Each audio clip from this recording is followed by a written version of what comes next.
Welcome to my kitchen. Today I'm going to talk to you about my favorite rum punch recipe. A lot of you are going away on school vacation, going somewhere tropical. Others of you are at home wishing you were somewhere tropical, but you can still have my favorite rum punch right in your own living room. Cheers. All right, now it's time to make my favorite rum punch. I like to use the plantation dark rum. Start with 2 ounces.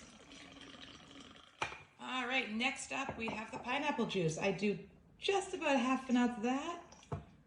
Then we have our cream of coconut. I do 2 squirts of this. 2 squirts of the guava puree. If you want it a little sweeter, you can do another squirt. And then the juice of 1 whole lemon. Now it's time to shake it and serve. Some people like to put nutmeg, orange bitters. I love orange bitters with my rum punch.